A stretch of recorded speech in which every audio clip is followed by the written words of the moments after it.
L'élection du Maroc pour un mandat de 3 ans au Conseil de paix et de sécurité de l'Union africaine par le Conseil exécutif de l'organisation panafricaine vient couronner les actions entreprises par le Royaume depuis son retour à l'UA. Pour rappel, le Maroc a été élu ce jeudi à Addis Abeba après avoir obtenu plus de 2/3 des voix. Et pour en parler, nous sommes en direct avec Khalid Chegraoui, vice-doyen sciences politiques et relations internationales à la faculté de gouvernance des sciences économiques et sociales de l'Université Mohamed VI, Polytechnique de Rabat. Bonjour.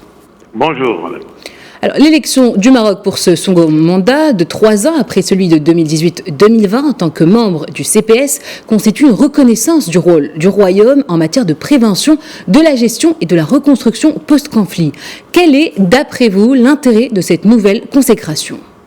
Déjà, il faut rappeler que ce Conseil est un des organismes les plus importants de l'Union africaine qui gère toutes les questions politiques, principalement de paix et sécurité, et principalement en ces moments où il y a énormément de cas d'instabilité en Afrique, que ce soit en Afrique de l'Ouest ou en Afrique de l'Est. Autre chose très importante, c'est le consensus concernant la proposition d'élection du Maroc par les 2/3. Autre chose, le fait que le Maroc représente les pays d'Afrique du Nord et principalement, là, il faut saluer la position de la Libye qui a soutenu énormément l'élection du Maroc, ce qui a fait que le Maroc aujourd'hui est un des pays les plus importants représentant l'entité de l'Afrique du Nord, ce qui va aider énormément à amener beaucoup plus d'équilibre géopolitique et géostratégique au sein du Conseil, lequel a été géré par un seul pays d'Afrique du Nord pendant plus de 15 ans, l'Algérie en l'occurrence, et qui l'a géré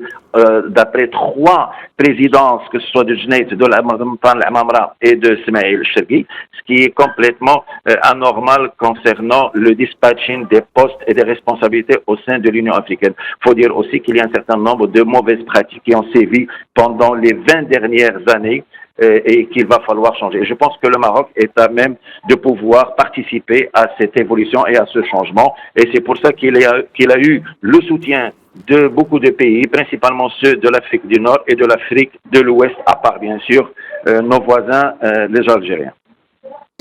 Alors, quels sont les enjeux de cette élection qui a été, je rappelle, parmi les moments forts de la 40e session ordinaire du Conseil exécutif de l'Union africaine ? Alors déjà, il y a le grand chantier de la réforme de l'Union africaine et principalement du Conseil de paix et de sécurité. Il faut rappeler que pendant plusieurs années, ce Conseil a déterminé un certain nombre de processus politiques de gestion des instabilités et de règlement des conflits en Afrique, tout en étant lié principalement aux agendas nationaux des pays qui constituent parfois ce Conseil, principalement en Algérie, l'Afrique du Sud et d'autres, sans aller vers l'ensemble des pays qui intervenaient dans ce sens-là. Et bien sûr, l'intérêt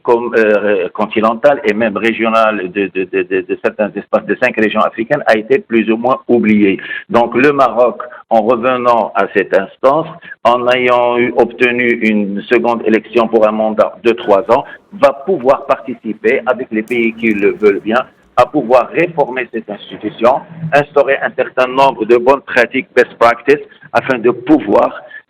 mettre en place les véritables mesures, les véritables structures de règlement de conflits et de gestion des questions de sécurité et de paix au niveau de l'Afrique. Surtout qu'aujourd'hui, on voit très très bien que ni les instances régionales, ni l'instance continentale de l'Union africaine n'est plus à même de pouvoir gérer les conflits et qu'on voit qu'il y a un certain nombre d'interventions étrangères qui complique encore l'existence. Il y a le chantier de la Libye qu'il va falloir gérer, il y a le chantier des instabilités en Afrique de l'Ouest avec le renouvellement des putschs, et il y a cette instabilité assez chronique au niveau de la Corne de l'Afrique et en Afrique de l'Est. Donc je pense que le Maroc, avec ses amis, va pouvoir aider à réformer cette institution. Ceci dit, ce n'est pas aussi facile parce qu'il y a encore des pays de l'autre camp, principalement le Zimbabwe, l'Afrique du Sud, l'Ouganda, la Tanzanie, la Namibie, qui sont toujours là et qui vont un tout petit peu compliquer l'existence et défendre les thèses séparatistes et les thèses algériennes et sud-africaines en ce sens. Alors, désormais élu comme membre au Conseil de paix et de sécurité de l'Union africaine, quel rôle peut jouer le Maroc dans le renforcement de la paix et de la sécurité en Afrique, surtout dans la région de l'Afrique de l'Ouest qui connaît depuis quelques semaines une situation d'instabilité ? Déjà, le Maroc, même avant le retour en 2017 à l'Union africaine, avait toujours joué de grands rôles en termes de médiation, en termes d'aide à la mise en place de processus de paix et de sécurité au sein des pays, et principalement par l'envoi des contingents militaires au niveau des organismes de paix, principalement au niveau des Nations Unies, les corps de paix des Nations Unies. Alors déjà, je pense que le Maroc aujourd'hui est parmi, je pense, les 8 premiers importants qui participent aux forces de paix et de sécurité des Nations Unies en Afrique et dans le monde. C'est un pays aussi qui est extrêmement impliqué dans un certain nombre de processus de développement d'État pour la résolution de conflits internes, principalement contre le djihadisme et contre le terrorisme, par la procuration et l'échange en termes d'expérience, que ce soit sur le plan sécuritaire ou sur le plan de la formation professionnelle, du développement économique, la formation des immeubles et autres. Bien sûr, le Maroc, par un autre volet, celui de la coopération économique, participe de manière extrêmement importante à régler une des questions qui est à même de générer des conflits au niveau du continent africain, c'est l'instabilité économique qui est une des raisons principales de la mauvaise gouvernance, des demandes populaires et des bouleversements de situations politiques. À part ce fait-là, il y a aussi les rapports privilégiés qu'a le Maroc avec bon nombre de régimes africains et la confiance que ces régimes ont en l'expérience marocaine et en l'avis des autorités marocaines à pouvoir être un des médiateurs les plus importants. Il suffit de donner l'exemple de la Libye. Aujourd'hui, le Maroc est un acteur extrêmement important en Libye, de par le fait que c'est un acteur neutre, qui n'a pas d'intérêt direct, qui n'a pas de frontières directes, et qu'il a de très bonnes relations avec l'ensemble des belligérants dans cet espace. Je pense que ces exemples et tant d'autres pourront être à même de pouvoir élire le Maroc comme un des acteurs les plus importants en termes de préservation de la paix et de gestion des crises au niveau du continent africain.